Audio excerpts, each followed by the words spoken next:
اور ذمہ داری کے ساتھ پڑھ رہا ہوں. خدا نے مجھے ایک سے زیادہ مرتبہ یہ موقع عطا کیا کہ میں اتنا قریب بیٹھا آغا سیستانی کہ سمجھیے ایک سے ایک کی ملاقات جیسے ہوتی. اور اتنی باخبر شخصیت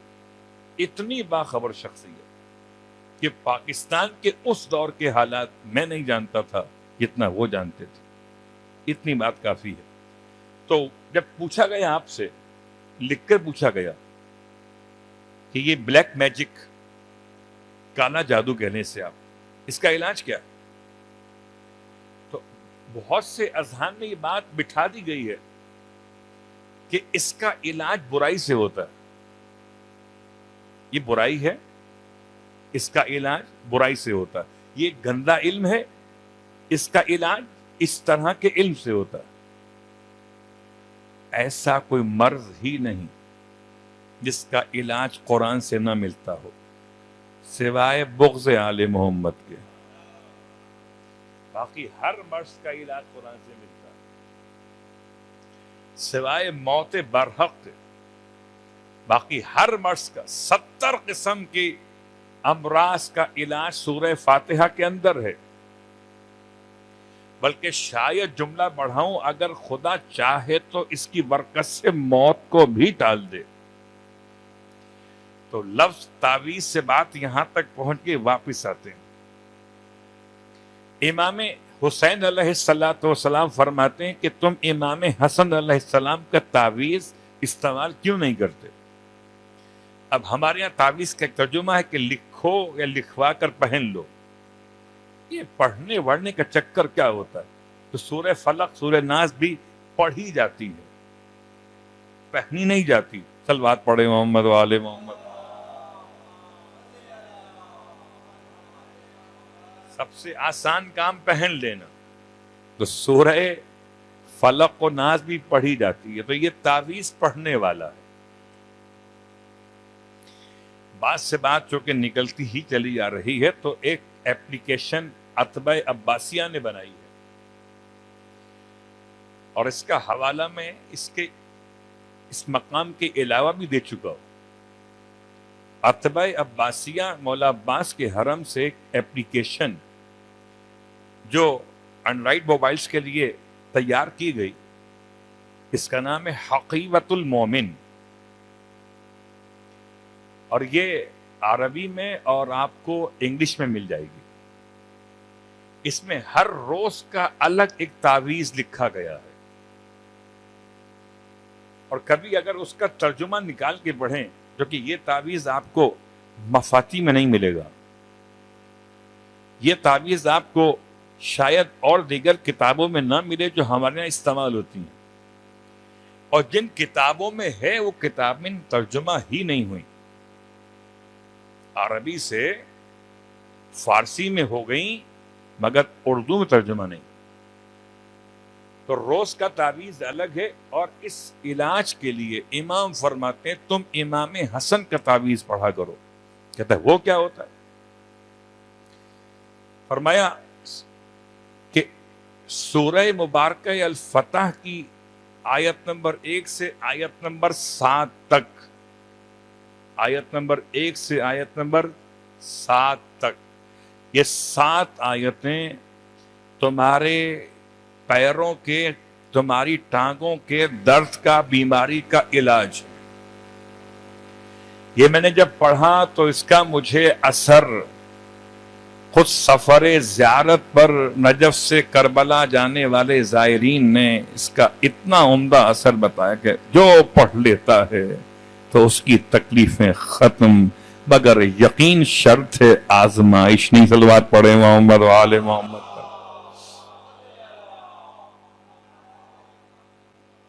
تو بہرحال امام علیہ السلام کے سفر حج کے حوالے سے آپ کے پائے مقدس میں ورم آنے کا عنوان آپ کی خدمت میں پڑھ رہا تھا. اپنے عنوان پر آنے سے پہلے یہ بھی عنوان میں شامل ہے، سیرت امام حسن. آپ جا رہے، لوگوں نے التماس کی، مولا آپ تو آپ بیٹھ جائیے سواری پر. اب تو بیٹھنے کی لاجک بن گئی نا کہ آپ کے پائے مقدس میں ورم یا چھالے پڑ گئے. امام فرماتے نہیں بیٹھیں گے نہیں. آگے منزل آنے والی ہے، اس منزل پر ایک شخص حبشہ کا رہنے والا یا حبشی شخص ہے کہ جو پاؤں میں لگانے کا تیل بیچتا ہے. اس سے تیل دیکھ کے لگا لیں گے ٹھیک ہو جائیں گے. عجیب بات ہے، میں حیران ہوں. ابھی تو تعویذ پڑھ رہے تھے، ابھی تیل کی بات کر رہے ہیں. اس سیرت معصوم دو الگ انداز سے کیوں ہے؟ سوچئے گا. صلوات پڑھیں محمد و آل محمد.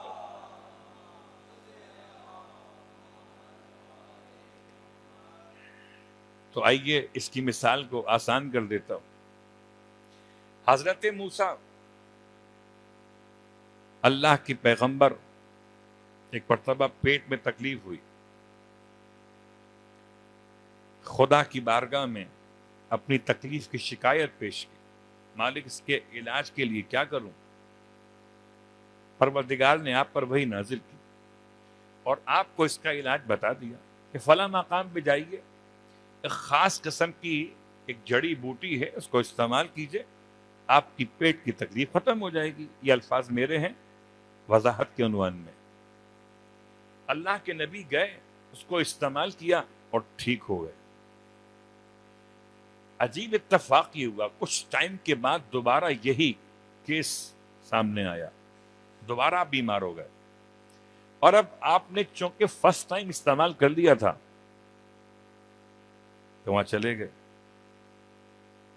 اب جڑی بوٹی استعمال کی، بجائے ٹھیک ہونے کے تکلیف بڑھ گئی.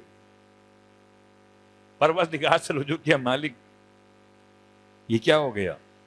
خدا کا جواب پہنچا، موسیٰ پہلے ہم سے پوچھ کے گئے تھے.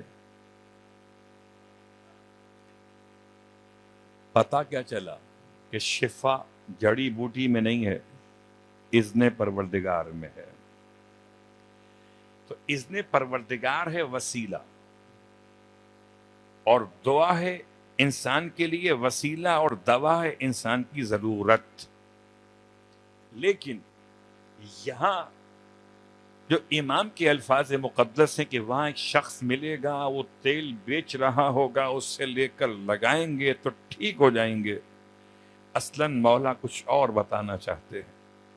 بہانہ ہے کسی کے عطا کرنے کے لیے. اس سے پہلے تو مشکل یہ پیش آئی کہ آپ کے ساتھ چلنے والے راستہ شناس افراد نے انکار کر دیا کہ مولا اگلے پہ تو کوئی منزل نہیں آنے والی، یہ راستہ میں خوب جانتا ہوں، اب دور دور تک کوئی سٹاپ نہیں آنے والا. امام کے الفاظ سے سٹاپ آ گیا، سٹاپ بھی آیا، شخص بھی ملا، اور جب سب کے سب اس کے پاس دوڑے چلے گئے امام حسن کی خدمت کے لیے تیل خریدنے کے لیے. اس نے پوچھا کس کے لیے آئے ہو؟ اتنے سارے لوگ ایک ہی بات کر رہے ہو. کہا سید و سردار آئے ہوئے، جنت کے جوانوں کے سردار آئے ہیں، رسول خدا کے لختے جگر آئے ہیں. کہ مجھے ان کے پاس لے کے چلو. اس نے اپنا سامان سمیٹا، امام کی خدمت میں آ گیا اور کہتا ہے مولا سے، مولا یہ تیل حاضر ہے، مولا میری دعا ہے آپ کی خدمت میں، آپ دعا کر دیجئے. کیا دعا منگوانا چاہتے ہو؟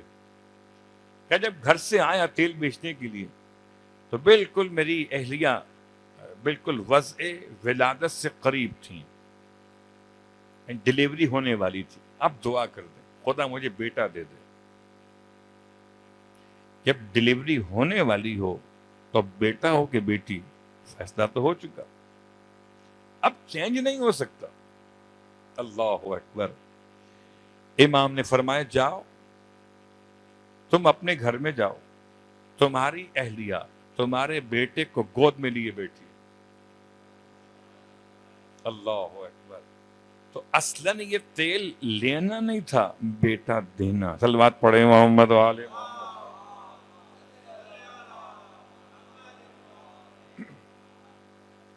بڑے لیا نہیں کرتے، لینے کے بہانے دیا کرتے ہیں۔ انسان سمجھتا ہے شاید ہم امام کو دے رہے ہیں، نہیں، امام ہمیں دیتے ہیں۔ تو یہ لطف و کرم ہے آل محمد کا کہ اس طریقے سے عطا کرتے چلے گئے۔ اور چونکہ آج تاریخ کے لحاظ سے عنوان ذرا سا اس طرح چلے گا کہ سفر کی 8 تاریخ مدینے سے مولا کائنات علی ابن ابی طالب علیہ السلام کا سفر ہے۔ میں ایک سفر فرزند امیر المومنین کا پڑھ رہا ہوں، ایک سفر امیر المومنین کا پڑھ رہا ہوں، اور اس کے بعد ایک سفر پڑھوں گا حجر ابن عدی کا، اور اپنے عنوان سے متصل ہو جاؤں گا۔ مولا کا سفر عطا کے لیے، مولا کے مولا کا سفر ولا کے لیے، مدینے سے مدائن کا سفر، سفر کی 8 تاریخ خدا آپ سب کو نصیب کرے انشاءاللہ مدائن کے زیارت۔ مدائن میں کس کی زیارت نصیب کرے؟ شاید اس لیے آپ نے الہی آمین نہیں کہا۔ صلوات پڑھے محمد و آل محمد۔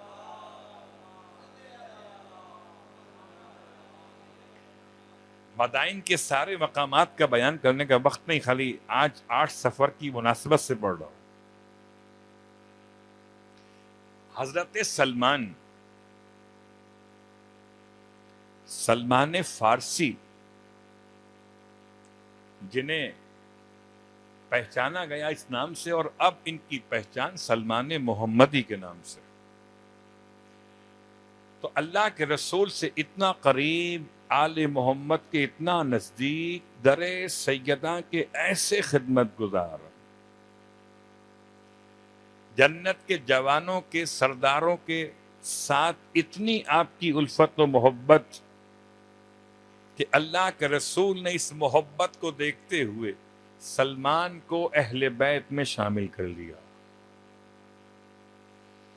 اور شامل بھی ایسے میدان میں کیا کہ دونوں طرف کے لوگ حضرت سلمان کے بارے میں آپس میں نزاع کر رہے تھے۔ بہت غور کیجئے گا، آج صحابہ کی محبت کرنے والے سلمان کو پوچھتے بھی نہیں ہیں۔ کل صحابہ کا مجمع تھا، ہم تھوڑی تھے کوئی،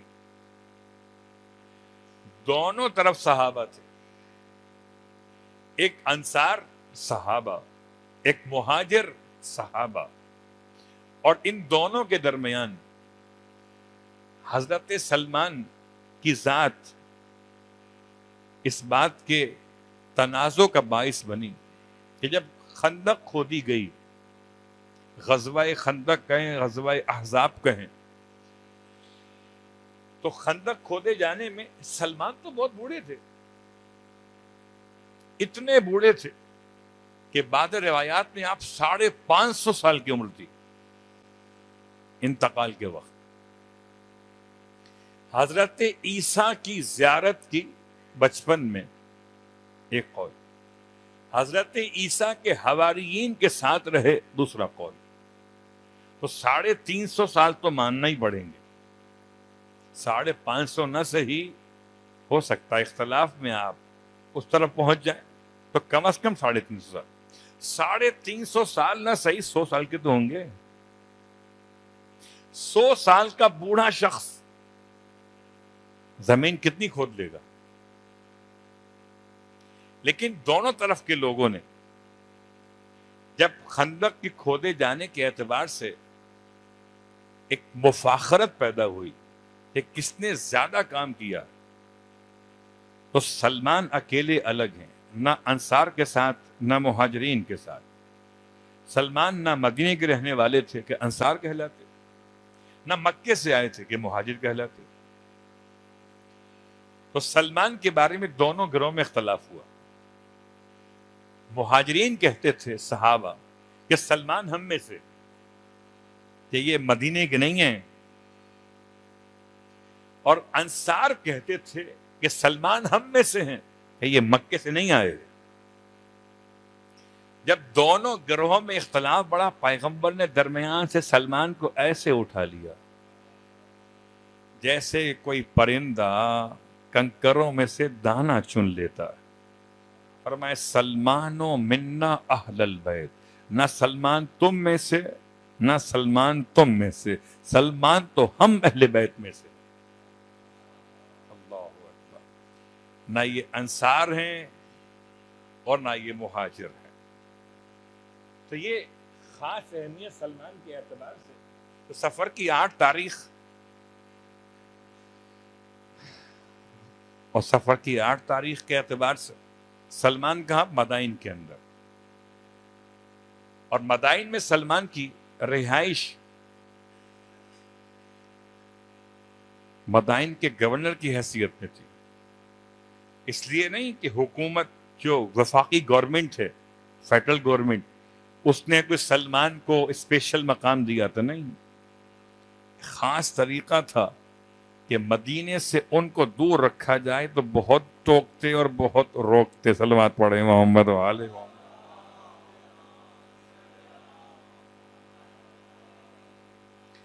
تو مدائن کا علاقہ ہو سکتا ہے شاید کل بھی اشارہ ہم بڑھائیں مدائن کے حوالے سے۔